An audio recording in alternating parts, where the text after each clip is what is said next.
All right. It looks like we're now live for another Stoic Sunday session, and we're still going through things having to do with the four cardinal virtues. We did one session earlier about the virtues in general to kick everything off, and we did another session last month on the virtue of wisdom. We were going to do this one last month, but I came down with COVID, and so that became impossible. And so I'm still recovering, but I think I've got enough energy and mental awareness to do a decent one for this one. And today we are going to be looking at the second cardinal virtue, a very, very important one for understanding Stoicism, and that is the virtue of justice. And it is one of the four cardinal virtues that the Stoics focus on. So let's, review that very quickly. We've got wisdom or prudence, we have justice, and then there's courage and there's temperance. And one of the things that people who've read the Stoic texts or have been following along know is that each of these virtues contains a number of what we can call sub virtues, and they're not distinguished or set out in exactly the same classification from one text about Stoicism or a Stoic text to another, but justice is viewed as absolutely central. And before we get into the nitty gritty of it, I'd like to say why it's so important that we talk about the virtue of justice when it comes to understanding Stoicism. And I think that a big reason, besides the value of understanding Stoicism as a philosophy, it's very important, especially in our own time when Stoicism has become popular and popularized, and there's many misunderstandings and distortions of Stoicism out there, that we focus on justice, because by doing so, we overcome a tendency for some people to distort Stoicism into something that it's not. In other words, to create, you could say, a falsity, a lie about Stoicism itself, which that's kind of a problem, I would say, right? Um, so, what are the two things that this study of justice is, you could say, bringing to the table? One of them is overcoming the mistaken idea that Stoicism is about withdrawing from the world into yourself, into the inner citadel, to use the phrase from Marcus Aurelius that actually got turned into a book title by Pierre Hadot. Stoicism is not about withdrawing from the world or hardening yourself against the world as if the world is your enemy or something like that. Instead, the Stoics thought that, a good person, a wise, just person, is going to be engaged with the world, but it's how they engage with the world. So that's one important thing to address. Another is what we can call broicism. First we used to use this in a joking way for all these manliness types out there who are very unmanly, actually, by classical standards, but who are obsessed with the ancient world and claim that virtus comes from vir, meaning man, and all these fanboys of the Spartans and stuff. What they espouse is not genuine Stoicism. What they espouse is just being a tough guy who's actually sort of a cream puff, very gooey and weak on the inside.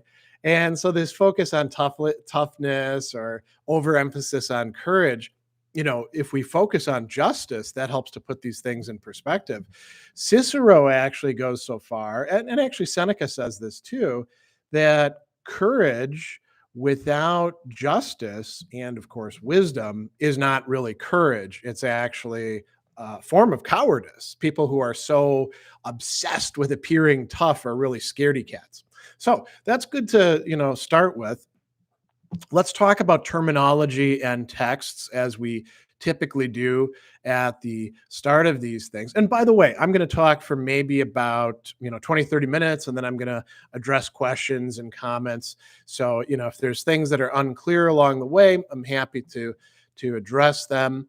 So terminology and text. With justice, there's a Greek term dikaiosune, and a whole bunch of cognate terms like to dikaion for the just, or dikaios for a just person, or just man.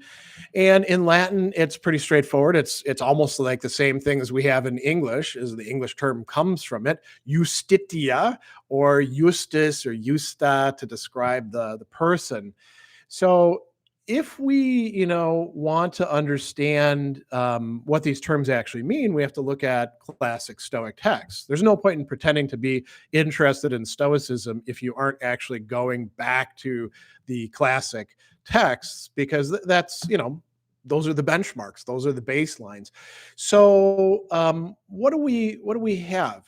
Well, as I mentioned before, we have the three big Roman thinkers, Seneca and Epictetus, who should be at the core, supplemented by Marcus Aurelius, right? But we also have Musonius Rufus, who you're going to notice me talking about towards the end in this, and Heracles the Stoic, and a few other people here and there. And then we have these two really great summaries of Stoic doctrine that are not by Stoics, but are giving us a lot of the fill in the blanks kind of stuff. And you notice I'm going to talk about them later on: Diogenes Laertes' Lives of the Philosophers, and Arius Didymus's Epitome of Stoic Ethics. So far, so good. Who else do we need to take into account? Well, many of you have heard me talk at many times and in many videos about Cicero. Cicero is not himself a Stoic, but he tells us more about Stoicism than many other people do. And Cicero is an absolutely invaluable source. DB is asking, will this be uploaded? This is being uploaded right now. That's what a streaming video is on YouTube. You can watch this right now, and then it goes into the channel. So justice, what is justice really about? We're going to get into some of the, you could say granular level things, but justice for the Stoics is fundamentally about our human nature. What is in accordance with not just the, nature as the totality of being, but our distinctively human nature. And what is our distinctively human nature? Well, we're animals. We're also rational animals. And for the Stoics, this is very, very important. Part of what it means to be a rational animal is to be a social animal, to be an animal that lives within societies. And this is absolutely important. We exist within families and friendships and groups and societies and even civilizations. You'll notice that Cicero, in one of the books that we're going to talk about, On Duties, is going to talk about civilization itself. And so, if we start looking at some of the texts and what the Stoics thought about things, in Diogenes Laertes, The Life of Zeno, chapter 99, he tells us that the Stoics thought all good is, and he lists a whole bunch of things: expedient, binding, profitable, useful, serviceable. And he goes down to the just or the right, the dikaion. And what does this mean? The good is just insofar as it is in harmony, symphonon, which is another thing that the Stoics often will talk about, being in harmony with nature. In this case, though, symphonon nomo, in accordance with the law. And what else? Produces community. In the Greek, it's koinonias poetikon. Poetikon is to produce, right? The sort of thing that does produce or maintain in existence. And koinonia is literally a word that means something like sharing, something that you have in common, but it also means community. So justice is something that, or the just, helps us to produce and maintain community. Seneca's letter 120 talks about the different virtues and what they're good for, and he says that the desires had to be reined in, fear to be suppressed, proper actions to be arranged, debts to be paid, and therefore we included self-restraint, bravery, prudence, and justice, assigning to each quality its special function. That is one function of justice, returning things that we ought to, doing our duties, satisfying our obligations. Cicero, in his book on duties, book 1, tells us that, out of the sort of primary impulses of human nature, we eventually get to the point where we realize we need what justice provides us with. And he talks about there being 4 sources of the morally right, the honestum in Latin. And justice is the one that is concerned with the conservation of organized society. That's one thing. Rendering each person their due, another thing, and faithful discharge of obligations assumed. So this is covering quite a lot of ground. And he tells us that of these 4 sources, besides wisdom, the most extensive in its application, the broadest, latissime in Latin, is that which from the principle by which society and what we might call its common bonds are maintained. So that's justice. That justice is oriented towards others and towards our common social, nature and experience. And if we look at Stoic figures, they did not withdraw from their society. They were involved in their society. Sometimes they got exiled, like Musonius Rufus and Seneca, right? And sometimes, actually, Epictetus got kicked out of Rome by Diocletian, along with all the other philosophers. So sometimes that happens, right? And not every single one of them held political office, but whenever there was a need for them to be involved socially, they did so. Zeno, the founder of Stoicism, was asked to come to Macedon by the king. And he said, I'm sorry, I can't do that. But he sent one of his students to be an advisor to the king. We know about Cicero and Cato taking part in the Roman Civil War on the side of Pompey, who they didn't think was a particularly good guy, but he was the lesser of the 2 evils at the time. There was the Stoic plot against Nero, which got Seneca into trouble, eventually got Seneca targeted by Nero. Epictetus certainly did his part in engaging political people. He was a teacher, but people would come to him for advice, including one guy that we're going to talk about a little bit later. And then, of course, there's Marcus Aurelius, who is emperor and trying to live, a Stoic life and, writing to himself. And we know about that because of his book, The Meditations, or To Himself. So justice is clearly something important for the Stoics to think about, but also, within the models that we have. What do we learn about justice by looking at these texts? So you heard me mention Diogenes Laertes already. Diogenes tells us that the kalon, the beautiful, the good, has 4 types, and one of those is concerned with what is just. In Greek, the to dikaion. And he tells us in section 128 that if a person has virtue, they can figure out and do what ought to be done. And what ought to be done includes these different things. What should be chosen, right? What should be endured, what should be stayed, and what should be distributed. And the distributed thing, that has to do with justice. How do we dole things out? How do we decide who's going to be in charge? That's distributing power. How do we allocate income or wealth, or all these sorts? How do we even allocate our attention or our affection to people? And so we can look at how these things break down.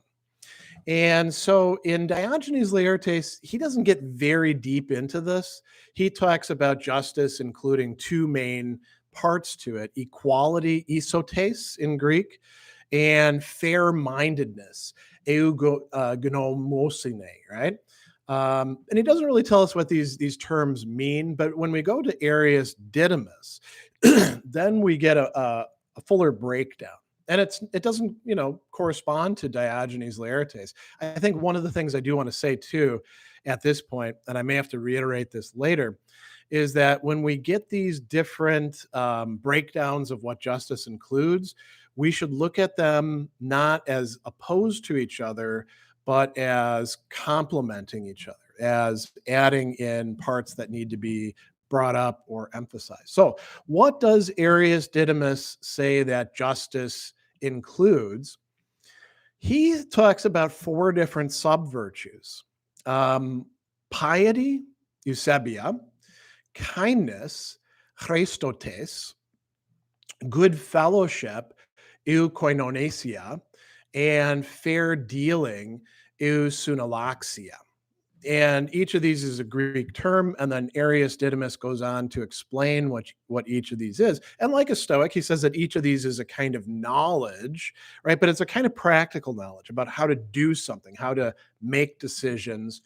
And so piety, which we wouldn't typically associate with justice, but it was pretty common to connect it with justice in the ancient world. You'll notice that Plato does that in his works at times.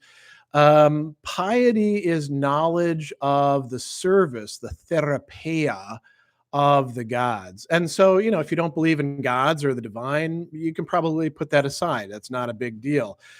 You could think in terms of whatever it is that you consider to be the highest. I mean, if you consider virtue to be the highest thing, then maybe piety is in relation to virtue, right? Now, the other three, that's a little bit different. So kindness, Christotes, knowledge which is disposed, he says, to do good, eupoetike. And you might say, what the hell does it have to do with justice, with fair distribution of things, or as DB is bringing up punishment. We'll talk about punishment in a bit. What is kindness, or being disposed to do good?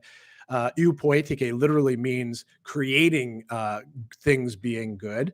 And we'll get to that. That turns out to be a major part of the way Stoics understand justice. Then we have good fellowship, eukoinonesia. And you notice that term koinon is coming up again, right? What we have in common, and that eu is good. So interestingly, Arius Didymus calls this knowledge of equality in partnership, isotetes and koinonia. So you notice that this isotes is coming up again, a fairness, an equality, or something like like that, right? And then we have what gets translated as fair dealing, knowledge of how to deal with one's neighbors without incurring blame. That sounds pretty specific, right? And so why would you be incurring blame? Well, because you're dealing with them in the wrong ways. You're not being fair. You're cheating them. You're prioritizing your own good over their good, or something along those lines, right? Any of those sorts of things. So now we've got quite a few ideas sort of constellated in terms of what justice is supposed to include. Let's make it a little bit more complicated, but we're going to start bringing things into a tighter connection. Cicero, on duties, which, by the way, is in large part coming from Cicero reworking the Middle Stoic Panaetius's on duties, right? So it is a Stoic text, even though it's not by a explicitly Stoic author. Cicero tells us that there's two main divisions of this virtue, which has to do, or this source of goodness, which has to do with our common nature and society. One, he says, is justice, justitia, and he says something really interesting here. It is the crowning glory of the virtues, and it is on the basis of justice that men, he uses the word viri there, but we could say human beings are called good. So this is pretty important stuff, right? Um, Justice in a certain way isn't just a virtue among the virtues, it's the crowning glory of the virtues. And you might say, if you know your Cicero and at least you know your quotes, right? You might say, wait a second, I thought gratitude was the mother of the virtues, or the parent of the virtues for Cicero. Yes, and gratitude will actually be part of justice. So, yes, that's quite true.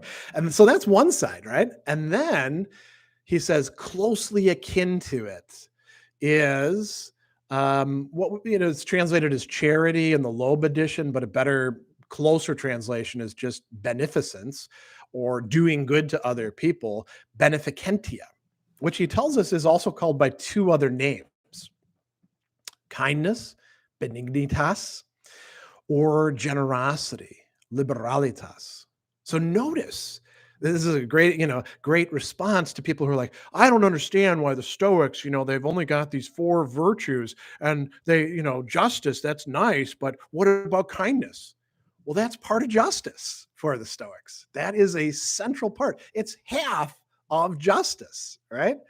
And so, what's on both sides? So Cicero tells us that justice proper includes a number of different things, and I don't think that we should try to reduce these to one single principle. We should honor the fact that justice includes a lot of stuff. So one key thing is to keep people from harming each other unless provoked by wrong. So to go to the, somebody had asked about punishment.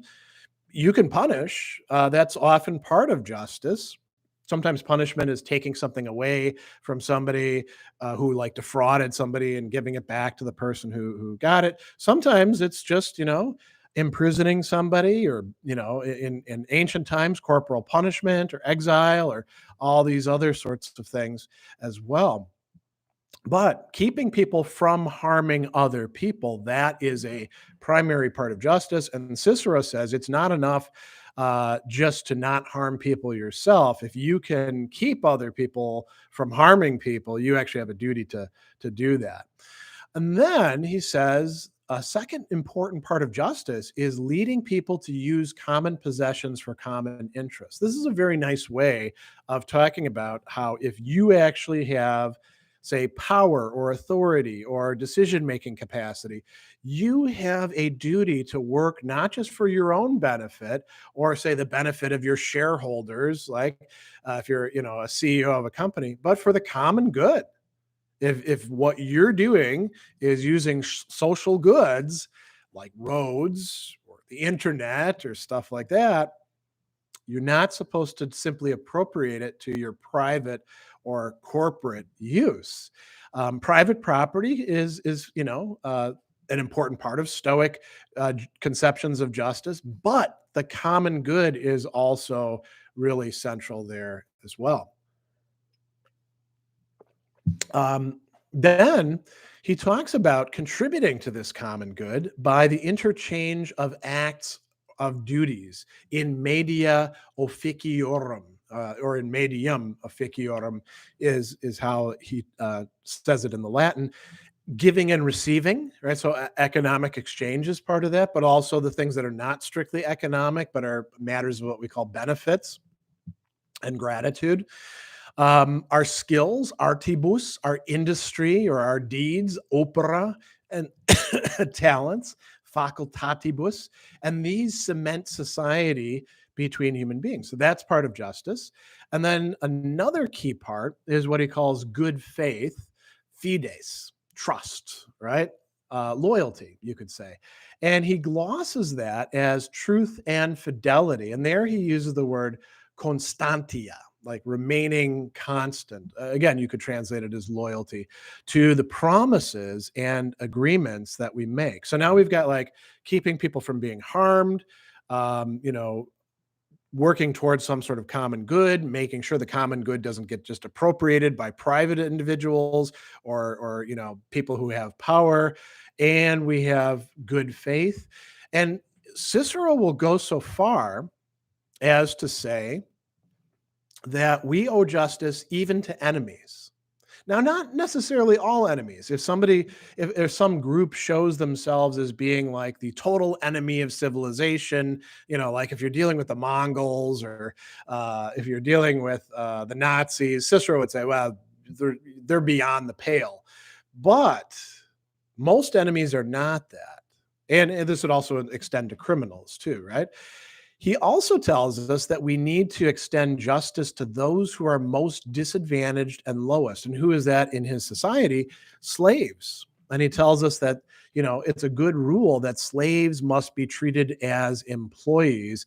In Latin, mercenaries, which is the word we get mercenary from, wage earners, right? They do have to work, but you have to pay them the right amount, and you can't arbitrarily exercise power over them because that would be unjust, right?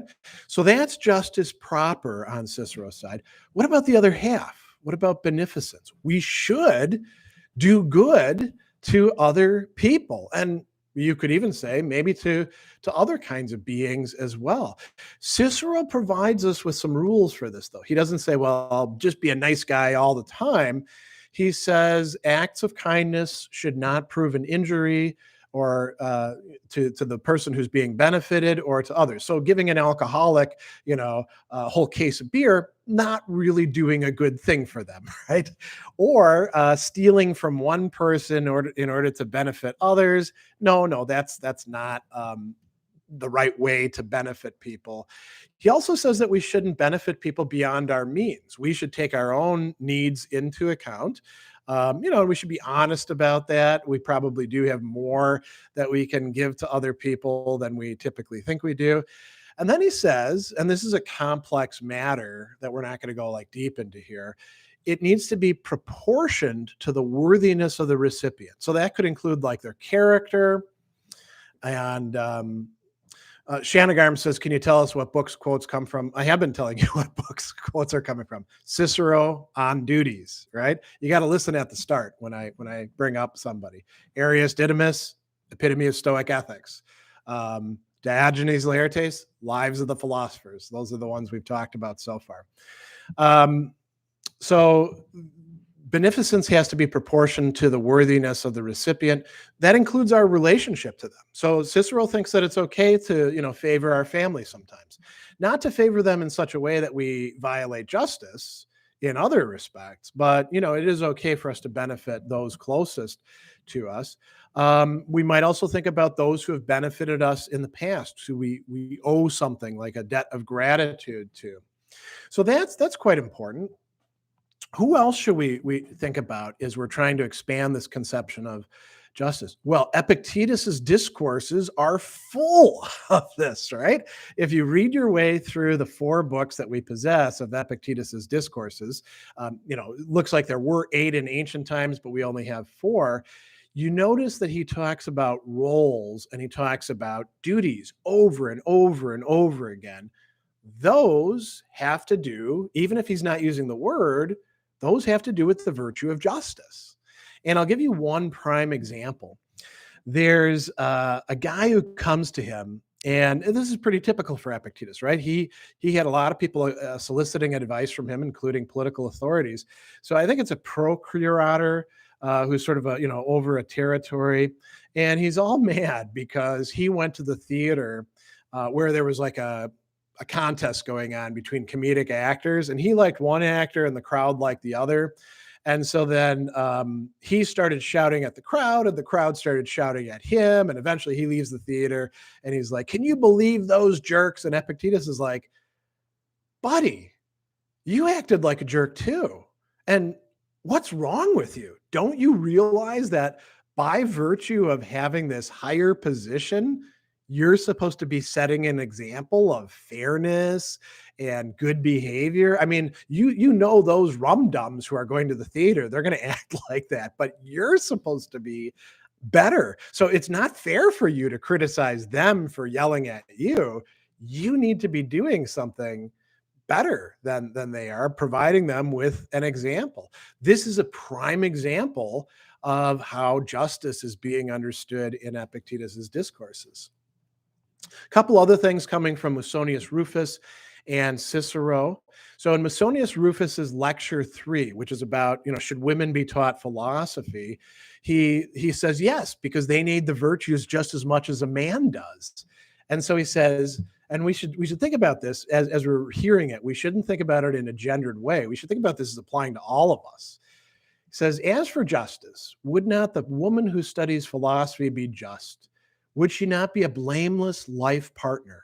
Would she not be a sympathetic helpmate? Would she not be an untiring defender of husband and children?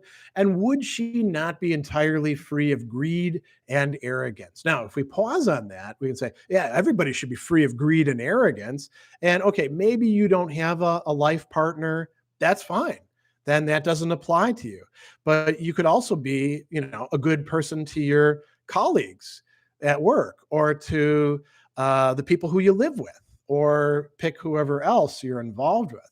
And then he goes on and he says, who better than the woman trained in philosophy would be disposed to look upon doing a wrong as worse than suffering one, and to regard being worsted as better than gaining an unjust advantage? Moreover, who better than she would love her children more than life itself? What woman would be more just than such a one? Saying these are the sort of things that justice looks like and involves. Cicero in On Duties, Book 1 tells us nature by the power of reason associates human beings in the common bonds of speech and life. She implants, now notice these things that he talks about, in a human being a tender love for offspring. Okay, so that's something that we ought to have. She also prompts people to meet in companies, to form public assemblies, and to take part in them.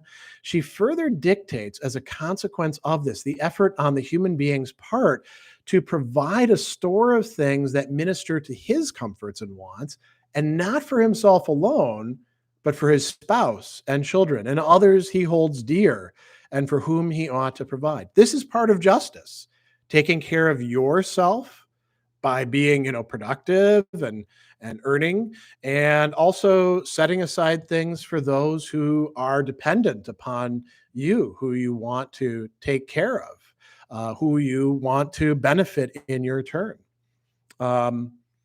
Seneca in letter 81 tells us that the good person is going to judge what will be the fairest response in comparing benefits and injuries, but he will incline towards benefits. He will lean in that direction.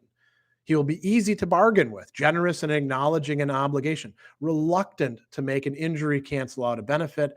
All his inclination, all his wishes will tend towards gratitude and thanks. So this is also part of what it means to be a good person in the mode of justice. And I do want to close, and then I'll start addressing these questions and comments with another letter by Seneca, letter 95. He's saying, I don't have to provide you with rules about every single thing. He's writing to his friend Lucilius, and he says, why should I mention every service one should perform, every kind of harm one should avoid doing? Instead, I can pass on the following general rule concerning human duties. The universe that you see, containing the human and the divine, is a unity. We are the limbs of a mighty body. Nature brought us to birth as kin, since it generated all of us from the same materials and for the same purposes, endowing us with affection for one another and making us companionable. Nature established fairness and justice. Let our hands, be available to help whenever necessary. I think this is a great example of, once again, Seneca, who wrote an entire book on benefits that we're going to talk about later on down the line, viewing justice as requiring us to go beyond just what the law says or just what fairness dictates, and think about how we would help other people, and perhaps going beyond that, other beings within this universe that we share together. So that's hopefully giving you a fuller conception of what the Stoics mean, encompass, extend justice to. And let me start addressing some of these questions and comments. So blank name has a good question here. Do you think socioeconomic factors might prevent someone from practicing Stoicism, like if you're always stressed, it must be harder to be a Stoic. And so the simple answer is the Stoics say no. And, the Stoics lived in a world in which there is incredible socioeconomic unfairness. And one of the things, that's different about the Stoic school compared to, say, the Aristotelians is the idea that you can practice virtue and develop it no matter what circumstances you're in. It might not always be easy, right? There can be greater difficulty and there can be stress, but you can do an awful lot on your end progressively, not just by snapping your fingers and becoming a Stoic, right? But like, working at it, you can get yourself to the point where things that bothered you in the past and kept you from like having a just response to somebody um, won't do that so much. I mean, just recently, I had COVID, and that's pretty stressful to like at the end of the semester not be able to get out of bed and get things done, and you know my cat also died. My 19-year-old Sassy, who I was very, very close with, bonded to more than any other animal. And of course, I feel grief, but it's not disabling me as it might have 20 years ago. Some of that is due to practicing Stoicism, among other life philosophies as well. And, you can say the same thing. Oh, so you work a crappy job and your manager's a dick and all these sorts of things, right? Um, you notice that some people, it's not like you have to say, well, that's okay, everything's fine, right? Like the meme with the dog sitting in the thing. You can call something an injustice. You can say that person's a jerk. They're terrible. I'm being underpaid. That doesn't have to make it impossible for you to flourish, So yeah, socioeconomic factors don't prevent Stoicism. They do generate obstacles and difficulties, right? Um, Another one. What do I think of William Irvine? I find he's too narrow-minded sometimes. He seems to apply Stoicism to everything. Being narrow-minded and applying Stoicism to everything, those would be two different things. I mean, why wouldn't you apply Stoicism to everything if you're a Stoic, right? That's not being narrow-minded. That's actually being very broad-minded. I think he can be kind of narrow-minded, and one of the things that he got into as a controversy was he's on the side of the people who are who tend to view um, the younger generation as being too touchy, right? He gave a talk at Stoicon about microaggressions and how we should just sort of shrug those off. And then, Eric Scott rightly wrote a piece in response saying, I think you're underplaying this. There are some serious justice issues. And just telling other people, suck it up and be Stoic is not really a cool response.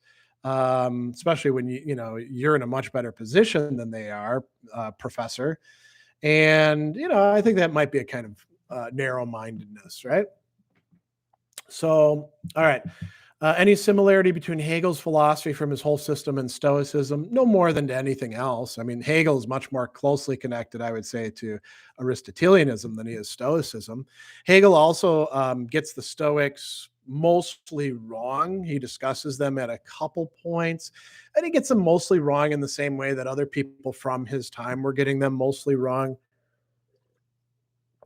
Viewing Stoicism and the other Hellenistic philosophies as basically a response to the decline of the Greek city-state and the kind of freedom that went with it, and trying to withdraw within yourself.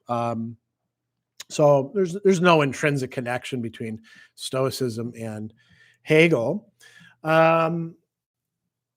Jeremy asks, is it not making obligations something I heard and said before? Yeah, obligations are a central part of justice, right? If you sign a contract with somebody, it's just for you to honor the contract. Although, Cicero himself in On Duties will say, not every agreement, like if it's a coerced agreement, that's not an agreement. You were coerced into it. So you don't actually have to honor it. All right, let's see. Jeremy says sometimes bad speech to text. I'm driving. Wasn't there something said about not acquiring obligations? Could you expound on that? No, nothing was said about not acquiring obligations. It's more about fulfilling your obligations that you have agreed to or undertaken, right? So, um, Stan trying to find a contradiction between the Stoics. Pleased to meet you. Seneca thinks that one shall be punished not for revenge due to other bad feelings, but to correct that person. Epictetus, on the other hand, says the opposite. Epictetus, on the other hand, does not say the opposite at all. You've misread Epictetus somewhere. And what you're thinking about with Seneca is from On Anger, for the most part, where Seneca says you shouldn't be correcting somebody in anger. Cicero, by the way, says the same thing.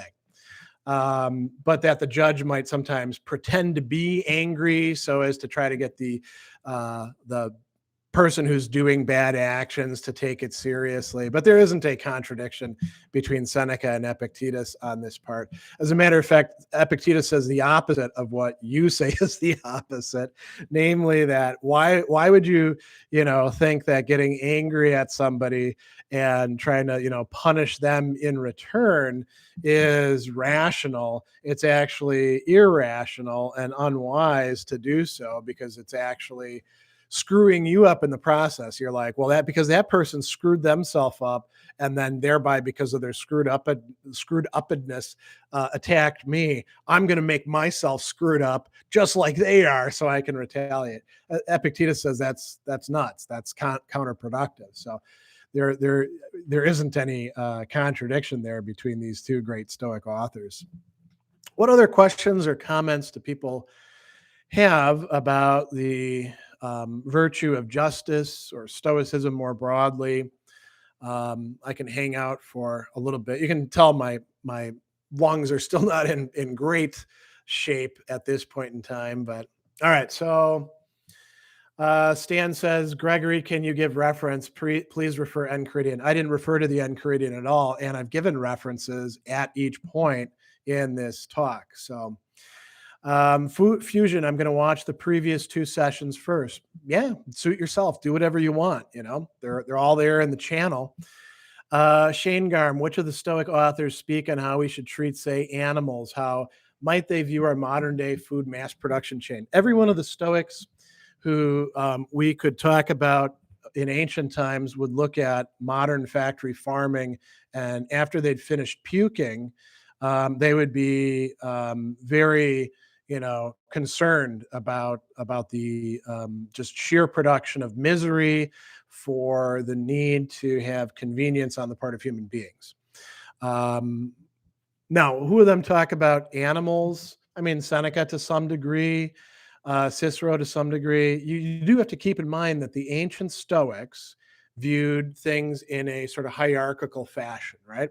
And this is not just the Stoics, this is the Platonists, this is the Aristotelians, this is ancient philosophy in general. You have non-living being, bare being, then you have living being, then you have sentient being, and then you have rational being. And the lower forms of being exist for the higher forms of being. So animals, strictly speaking, exist for us. Does that mean that we can do whatever the hell we want to? No, that would be wrong, and it would be wrong in part to those other beings, right? To be the opposite of beneficent to them, to be imposing pain on them just so you can have bigger chicken breasts, or the bacon that you want to, or pick whatever else you want. Stoics would be for ethical farming. I mean, when we order meat, it costs us more, but the cow only has one bad day, right? As opposed to a whole life of misery, being treated like a tool. So, all right. Juicebox, what does Stoicism say about capital punishment? You can do capital punishment. Got to make sure it's just. What does Stoicism say about every one of the little issues that we might bring up? It's got to be in accordance with, justice. This is pretty straightforward. Christophus, do you have any tips on how to actually get oneself to start acting on these lessons? Well, the first thing is to start acting on the lessons, right? And then to stick to it and to keep studying it and to, maybe get together with other people so you have accountability and to keep studying it and keep studying it and keep studying it. I mean, it's a dialectic of back and forth. There is no magic bullet. There is no one thing, or method that's going to get all these things lined up for you. Stoicism is a constellation of a whole bunch of concepts and practices. And you, just like with any other thing, like learning to play guitar or, mastering a language, you learn bits of it at a time and you keep on working at it. And, a lot of it is like sticking to it and working through it even when you don't want to. And then at a certain point, something changes and you're like, holy crap, this stuff is actually working for me. So yeah. Jeremy, what if someone took a cup of coffee? Don't they deserve righteous anger? I mean, if you're getting righteously angry at somebody, I mean, Stoics don't think there's righteous anger anyway. If you get pissed off at somebody over a cup of coffee, which basically costs cents to make, you got problems. Cups of coffee are pretty small in the order of things. I mean, it's not like somebody stole your truck or somebody stole your tools that are your livelihood or somebody, pushed you down an elevator shaft. If somebody's just taking a cup of coffee, I think all these Stoics would be like, why are you getting upset about that? Those sort of things happen. Think about Epictetus's Enchiridion, where he says, is a little oil spilt? That's the price of tranquility. Does your slave drink a little bit of your wine? That's the price of tranquility. So a cup of coffee is pretty small stuff, right? Larbib, can you give some great Stoic book suggestions? They're right there in the video description, right? And we've talked about a number of them here. Classic Stoic texts, Epictetus's Discourses, Seneca's Letters, Seneca's other treatises, Marcus Aurelius's Meditations. This is all stuff I've actually got a Medium article of book suggestions. You just type in Gregory, Sadler, Stoic reading suggestions, and you'll get a whole sequential list of what you might want to go through, right? Carl Bad, Epictetus suggests at the end of every night, look back on all the times in the day you failed to control what you could and think intentionally about how you should have acted differently. Actually, he doesn't suggest that. It's more Seneca who talks about the end of the day practice like that. Epictetus talks about, keeping track of what's going on. For instance, how many times you've lost your temper. But I think you're probably getting that from a gloss on Epictetus rather than Epictetus himself. Shangarm, we have a fellowship we're trying to start on Discord and become doing video meetings. Anyone here is welcome to join. Yeah, okay. I don't do Discord myself much because I already got enough other things going on. Fabian, what was the Stoic view on family and children? Did they have like babysitters or teachers, or did they spend a significant time with them? Yes, both. It depends totally on your circumstances. Can you afford a babysitter? Then maybe you have a babysitter. Do you have the luxury of spending lots of time with your children? Then you spend lots of time with your children. There isn't a Stoic take on whether to have your children in daycare or preschool or babysitting or not. It all depends on the circumstances. This is where like the virtue of prudence would come in, right? You think about, well, what makes the most sense? What's going to be best for my kids, right? All right. But any other questions? There's a lot of back and forth chat going on, but I'm not going to get into that. Any other questions, comments, clarifications? We got about 12 minutes before we hit the top of the hour. If we don't have many, I'll end the session short because I can certainly use the downtime. But if anybody does have questions or comments, I'm happy to do it.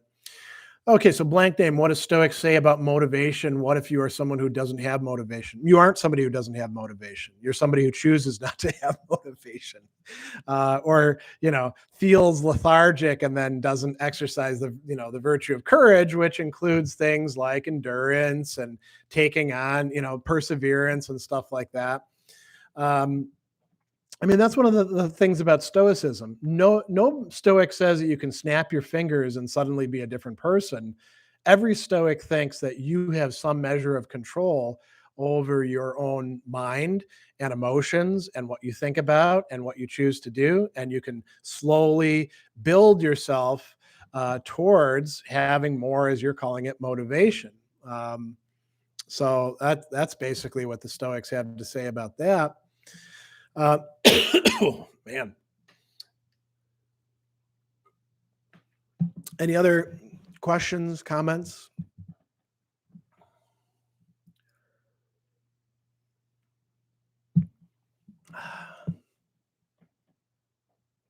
Oh, okay. So death tones.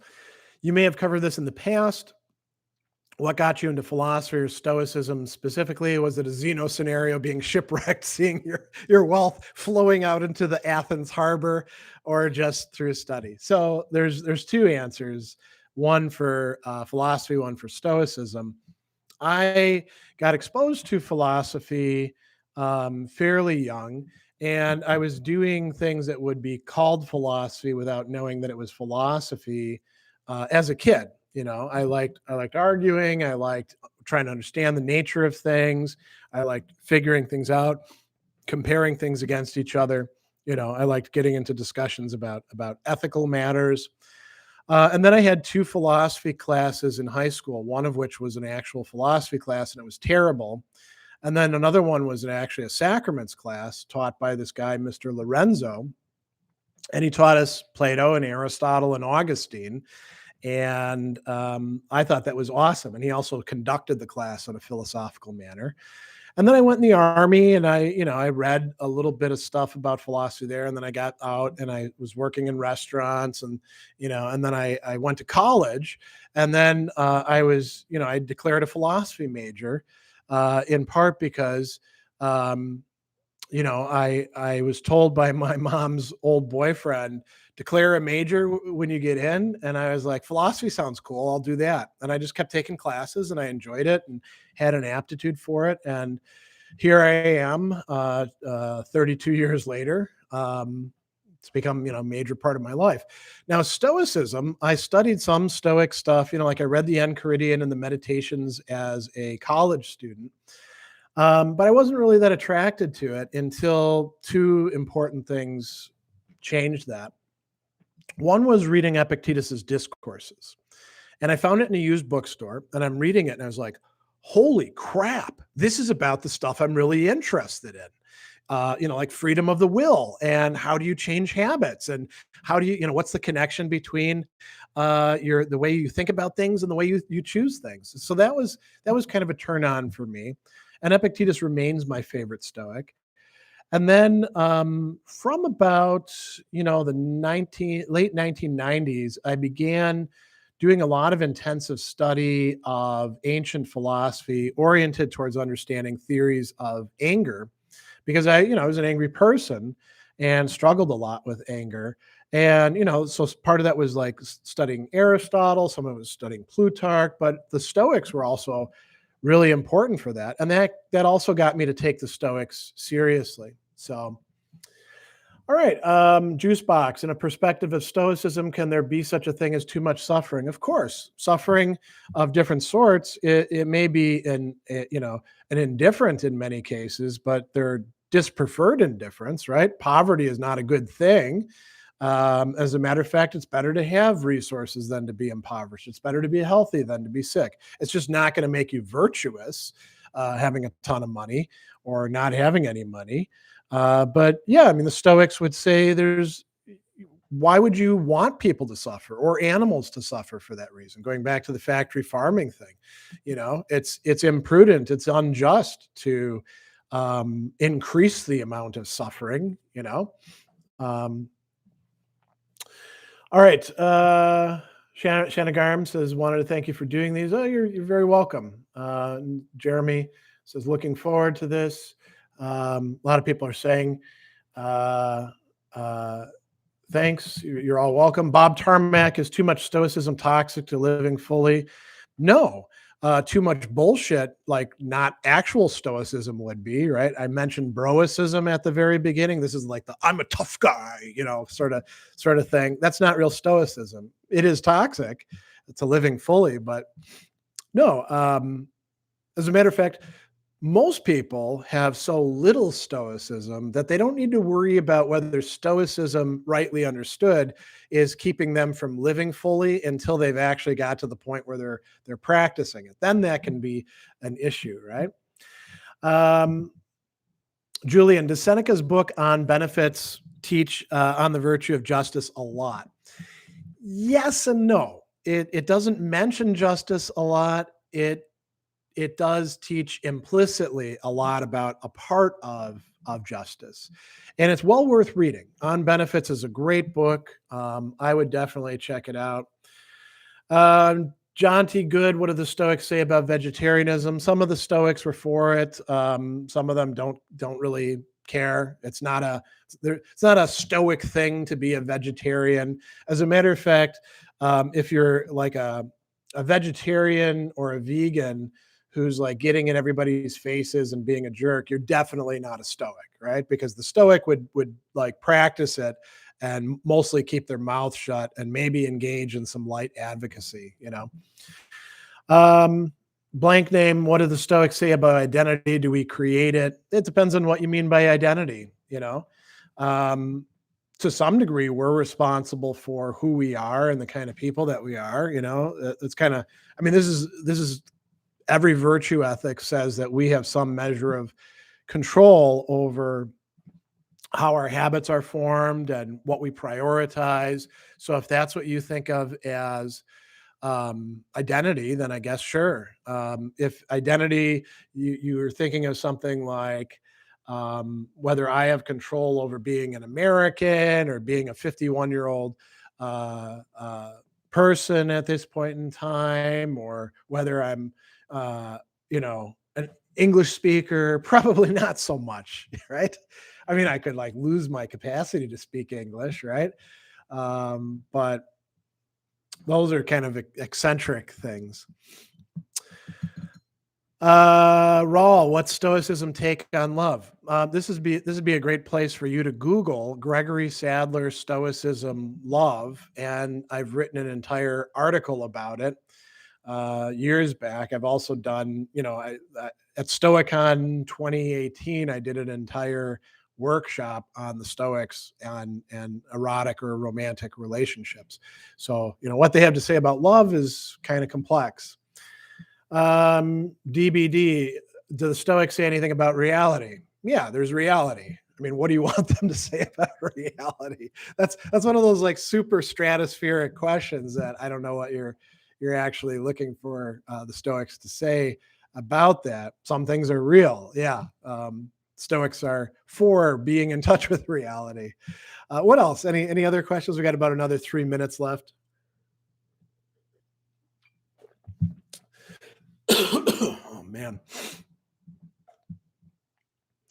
Christophius, can a deterministic worldview be merged with a Stoic idea of having control of one's judgments and emotions? Totally depends on what you mean by a deterministic worldview, because it doesn't mean the same thing to every single person. The books you would want to read about that would be Cicero's on fate, and of course you want to read Epictetus on that sort of thing, and Seneca will talk about causes and stuff like that at times as well. Levi, I wanted to say thank you for your videos. My philosophy professor linked us to your lecture videos every week. They really helped me understand Aristotle's writings and ideas. That's good. Yeah, I'm glad. Here's a good question from Sophia on how to handle a breakup like a true Stoic. Well, first off, stay broke up most likely, right? If you're the one who like was the dumper and you had good reasons for dumping them, it's natural to be like, oh, I kind of miss them. Let's give it another try.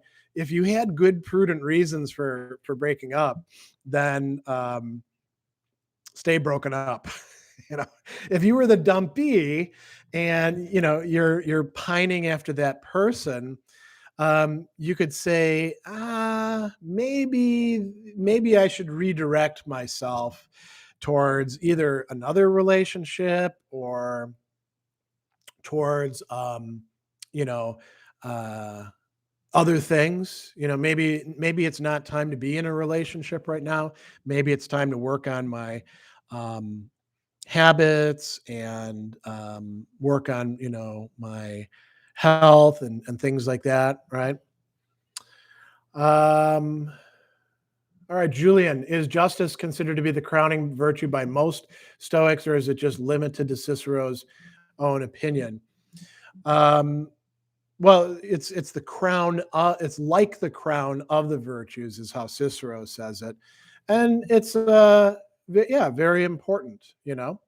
Um, Epictetus talks less about virtue and he talks less about the particular virtues than say Seneca does. Seneca thinks it's pretty damn important. Wisdom is as we talked about last time, super important for the Stoics as well. Um, not sure what the Shanagram. Do not read Dr. Sadler for people in chat thing is, but something probably self-referential there. All right, well, we're at the top of the hour. Good questions and comments. Hopefully, justice is a little bit, clearer to you what the Stoics are into, and why it's so centrally important to the Stoics. So we'll do another one of these in 2 weeks, talking about courage, another pretty misunderstood virtue. But I do want to tell you about something. It's in the video description. I'm offering a free class session next Sunday on Light Hall, which is a new platform that's in beta that I'm trying out. And it's on Stoic practices in Epictetus and Enchiridion. You can sign up for it and go to it for free. If Light Hall works well, I'll probably be doing some other class sessions using that. I may actually shift away from using YouTube Live and to Light Hall because it's got a lot of really cool features that are not available in YouTube Live. So again, the video description has that link if you're interested in that. Otherwise, probably see all of you not next Sunday, but the Sunday after that, where we'll do the next Stoic Sundays thing. And have a great rest of the day or whatever's left of it, wherever time zone you're in.